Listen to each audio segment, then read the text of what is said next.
Thank you. Hello again. So just something I actually realized I forgot to mention in my previous presentation about having no Dublin reform. Does it matter?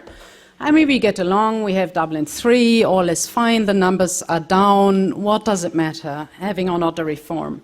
2 points there. First of all, member states' division, the toxic kind of thing would not be overcome. This is difficult, may have a spillover effect for other policy areas. But more important, of course, a no Dublin or a weak Dublin reform has a risk of an impact, and that is called Schengen, of course. We currently have internal border controls from Austria up until Sweden. Legally, it's rather doubtful whether any further prolongations are still all right, in line with the legislation, but member states will de facto prolong, I am rather convinced, because for internal policy reasons, they cannot do otherwise. And there are a number of member states who are ready to do much stronger border controls the moment that figures would go up. I mean, the one example that I'm sure you're aware of is Austria at the border with Italy, Brennero. So they are basically technically prepared. The moment numbers go up, they would react like that. So, of course, it is a huge problem not to have a structural reform on Dublin. Then a general comment on what happens, what are we going to do as co-legislators? We have 7 proposals on the table. It will be difficult to agree on 2, Dublin and APR, in my view. I mean, already because of very little time. What are we doing then? Do we stick to the nothing is agreed until everything is agreed? Or are we rather not saying let's adopt 5 out of 7 and then say at least we did part of it? This is a discussion that is not yet taking place, but that will happen, I would say, towards probably with the start of the Romanian presidency in January. So they will have to see whether they want to go down that road, whether the parliament would accept that as well.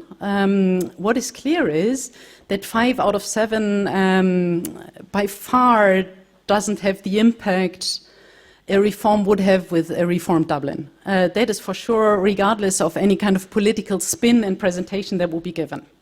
So these 2 comments I still wanted to make. Now, the agency, the asylum agency, Sonja has mentioned quite a lot already, so on where we are and what the changes are. So a bit of history on that. EASO was set up in 2011, so as a European Asylum Support Office. And it's no accident that it was called Support Office. This is exactly what it was meant for. Always important to have in mind the figures. In 2011, 2012, when EASO was set up. 260,000 new applications. So no particular crisis situation for an EU of 500 million, right? So support office, EASO was meant to really support member states to facilitate practical cooperation, to exchange best practices, to offer training on all kinds of SEAS legislation, which they did just fine. So, resources. This is what you must know, the same as knowing figures is essential. Resources are essential for agencies. Very interesting to see how Frontex resources and stuff has gone up. So I'll give you the figures now for EASO.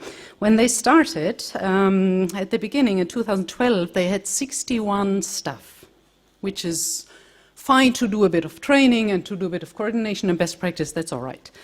They had 86 in 2015, at the height of the crisis, 86. Then, of course, politicians asked them, or the council in that sense, asked them to do a lot more. Also under the EU-Turkey statement, they had a lot more tasks, and they had 86 resources in 2015, 86 staff. Expenditure, some 16 million. Not exactly high, but fine. I mean, that was explainable from knowing from where they came from. Gaps, maybe gaps is not the right word. They just did very different things than that they were then at the height of the crisis wanted to be done. So much more support to member states' asylum procedures, not this kind of coordination and best practices and training sessions in Malta.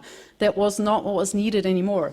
So this is why the Commission came with this proposal to, as Sonja said already, to transform the support office into a fully fledged agency. What fully fledged means is a bit difficult to define. It depends probably on the perspective. Reasons for the proposal, as said, the member states, Parliament as well, Commission, realized the agencies could be very helpful in supporting member states with the actual asylum applications, with assessing, examining the applications. But this was not what it was mandated for so far. Second, we had a kind of okay overview on what was going on in member states' individual asylum system, but not so much more. There was no such monitoring system in place than, for instance, what we had in the Schengen area since the very beginning. We had a Schengen evaluation since the very beginning. In asylum, we didn't have that. So this is one of the new tasks that was proposed by the Commission. Let us have a monitoring system, a regular monitoring by the agency of member states' national asylum system across the board, the full SEAS. Regular meaning, Schengen evaluation takes place roughly every 5 years per member state. But there's also a provision of a specific monitoring in case the Commission or the agency becomes aware of any kind of shortcomings, gaps, and so on in a member state system. The aim being, of course, to detect shortcomings very quickly, to remedy these shortcomings before a real crisis happens, and to ensure that member states really have the systems in place to deal with applications, unlike 2015. So this was not easy to swallow for all member states, by far not, because they really feared close inspections, criticisms, and so on. The follow-up to such monitoring would be a report with recommendations. Should these recommendations not be put in practice, then there would be an opportunity for the, or possibility for the agency to take action by a decision of the Council implementing Act, but nonetheless, and require an action plan. So there would be a follow-up. So something that member states didn't find easy, as you can no doubt imagine. The Parliament supported that monitoring, so we have that in the text now. Second new task, operational and technical assistance, much stronger than under the support office.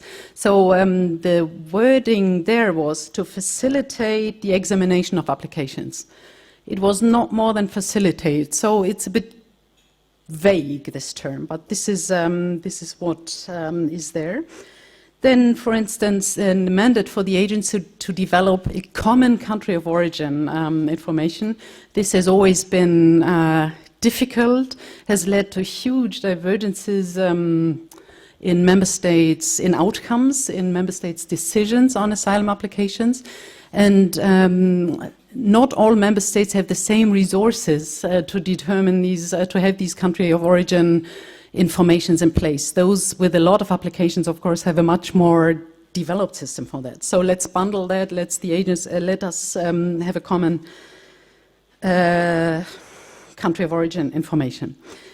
So now the resources. What did the Commission propose? What is in the text that was agreed? As Sonja said already, European Parliament and Council as such politically agreed in the end of 2017, but it was not formally adopted. So the resources, what will the agency get? 500 posts in total, which means now they have more or less 140. So this is something like 360 or so in addition. And anybody knowing organizations can immediately say, this is crazy. I mean, good luck, this is crazy. This is very challenging. Crazy, of course, don't quote me, but this is very challenging to hire the people, to find the people, to have a sort of make an organization out of these people, very difficult. So the agency is now in the course of a lot of recruitment, but it's quite a challenge, this one. Then in terms of money, foreseen between 2017 and 2020, 55 million a year. So this is also a huge increase in spending. This is a bit the same, it's a bit the same development we saw with Frontex, but this started much earlier. So, as said, the co-legislators had agreed in 2017, and now comes the Commission just a month ago and proposes a new proposal, a new targeted amendment. Not all were very happy with that, like, why was that really necessary? So this amendment was indeed rather targeted. It would need to be seen against the June 2018 European Council conclusions. So what the Council said there, reinforce in particular cooperation among the agencies. There were 4 articles proposed to be changed. And this is basically to have better coordination between the EBC, the border guard, and the return aspect of the border guard. So asylum and possible return procedures can take place back to back. They coordinate in a better way. And then one new article, this is an article 16A, which is called enhanced assistance. So the assistance that the agency could give to member state would be extended to cover the entire administrative stage of an examination. The Dublin procedure, important, this is very resource consuming, and also work on appeals. So for instance, legal research and other things. Important to bear in mind, the agency with this would never have decision-making powers. So it would not replace a decision that the member state would take. There is discussion in academic circles whether the treaty, the current treaty, would actually allow that, to have a European Agency for Asylum. Most people would say the way the treaty is formulated would mean that it is the member states who are responsible for taking these decisions. So that wouldn't be changed with this new text. So no additional staff. That was probably wise, because it would be very difficult to find beyond the 500. They will have troubles recruiting the 500 already, but more money. So an extra 55 million a year until 2027. So resources shouldn't be the problem for any kind of future activities. At least money shouldn't be the problem. That shouldn't be the limitation. First reactions. I'll give you the first reactions from the Council and the Parliament. Both have started looking. The Council at technical level, and the Parliament had a first debate in the responsible committee, in the Libe committee. The Parliament, to start with, they were generally not very happy with having new proposals, saying we have agreed already. Is that really necessary? This 16A, you really need to reopen the full text for that. Then a comment they had for a lawyer specialist. Why did you do an amended proposal? Should you not rather have done a correction to your initial 2016 proposal? It's probably, I don't know, the Council Legal Service and Parliament Legal Service will have to deal with that one. So the Parliament is not so sure whether this enhanced support is really needed. Parliament is worried, and this is in particular the Socialists and the Greens, that the asylum agency will be turned into something like a return agency. They will have to cooperate too much with Frontex, which is not our opinion. And then the Conservatives, funny enough, or not funny enough, no, it's the Conservatives had problem with support to the judiciary. So at this judicial stage, because they say this is not in line with the independence of the judiciary. Again, not our opinion, because what the agency would do is, for instance, legal research, but it wouldn't take, of course, the decision of a court. Finally, to conclude, member states, the Council, a bit a similar reaction. Really, is this enhanced support needed? What they are discussing now is Article 16, the normal support, if I may say like this, this would say there what the agency does is it assists with the examination of the application. Under enhanced support, what it would do would carry out the examination of the proposal. This kind of legal fine-tuning, I'm not sure what the actual difference would be. This is what the Council is discussing now, is having difficulties with at least some member states who thinks this involvement would go just too far. Same problem for some member states, or worry for some member states, with the involvement of the agency in any kind of judicial level examinations. So as Sonja said, the Austrian presidency would really want to have a mandate and to agree these targeted amendments with the Parliament by March, probably 2019. Good, I'll leave it there.